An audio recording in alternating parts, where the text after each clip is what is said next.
नमस्कार दोस्तों। जरासंध के जन्म एवं मृत्यु का रहस्य बहुत ही रोचक कथा। 2 माह से आधा आधा पैदा हुआ था जरासंध। जानिए जरासंध से जुड़ी कुछ रोचक बातें। महर्षि वेदव्यास द्वारा रचित महाभारत ग्रंथ में अनेक महारथी व बलशाली राजाओं का वर्णन है। ऐसा ही एक महारथी राजा था जरासंध। उसके जन्म व मृत्यु की कथा भी बहुत ही रोचक है। जरासंध मगध का राजा था। वह अन्य राजाओं को हराकर अपने पहाड़ी किले में बंदी बना लेता था। जरासंध बहुत ही क्रूर था।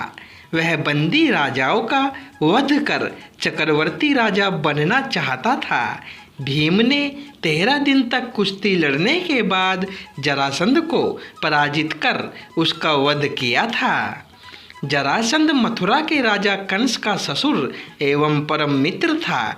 उसकी दोनों पुत्रियों आसित व परापित का विवाह कंस से हुआ था। श्री कृष्ण से कंस वध का प्रतिशोध लेने के लिए उसने 17 बार मथुरा पर चढ़ाई की, लेकिन हर बार उसे असफल होना पड़ा। जरासंध के भय से अनेक राजा अपने राज्य छोड़कर भाग गए थे। शिशुपाल जरासंध का सेनापति था। जरासंध भगवान शंकर का परम भक्त था। उसने अपने पराक्रम से 86 राजाओं को बंदी बना लिया था। बंदी राजाओं को उसने पहाड़ी किले में कैद कर लिया था। जरासंध 100 को बंदी बनाकर उनकी बलि देना चाहता था, जिससे कि वह चक्रवर्ती सम्राट बन सके। मगध देश में बृहद्रथ नाम के राजा थे।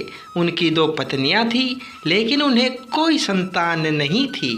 एक दिन संतान की चाह में राजा बृहद्रथ महात्मा चंडकौशिक के पास गए और सेवा कर उन्हें संतुष्ट किया। प्रसन्न होकर महात्मा चंडकौशिक ने उन्हें एक फल दिया और कहा कि ये फल अपनी पत्नी को खिला देना, इससे तुम्हें संतान की प्राप्ति होगी। राजा बृहद्रथ की 2 पत्नियां थीं। राजा ने वह फल काटकर अपनी दोनों पत्नियों को खिला दिया। समय आने पर दोनों रानियों के गर्भ से शिशु के शरीर का एक एक टुकड़ा पैदा हुआ। रानियों ने घबराकर शिशु के दोनों जीवित टुकड़ों को बाहर फेंक दिया। उसी समय वहां से एक राक्षसी गुजरी। उसका नाम जरा था। जब उसने जीवित शिशु के 2 टुकड़ों को देखा तो अपनी माया से उन दोनों टुकड़ों को जोड़ दिया और वह शिशु एक हो गया। एक शरीर होते ही वह शिशु जोर जोर से रोने लगा। बालक की रोने की आवाज़ सुनकर दोनों रानियां बाहर निकली और उन्होंने उस बालक को गोद में ले लिया। राजा बृहद्रथ भी वहां आ गए और उन्होंने उस राक्षसी से उसका परिचय पूछा। राक्षसी ने राजा को सारी बात सच सच बता दी। राजा बहुत खुश हुए और उन्होंने उस बालक का नाम जरासंध रख दिया, क्योंकि उसे जरा नाम की राक्षसी ने संधित किया था, यानी जोड़ा था। जरासंध का वध करने के लिए भगवान श्री कृष्ण ने योजना बनाई। योजना के अनुसार श्री कृष्ण, भीम व अर्जुन ब्राह्मण का वेश बनाकर जरासंध के पास गए और उसे कुश्ती के लिए ललकारा। जरासंध समझ गया कि ये ब्राह्मण नहीं है। जरासंध के कहने पर श्री कृष्ण ने अपना वास्तविक परिचय दिया। जरासंध ने भीम से कुश्ती लड़ने का निश्चय किया। राजा जरासंध और भीम का युद्ध कार्तिक कृष्ण प्रतिपदा से 13 दिन तक लगातार चलता रहा।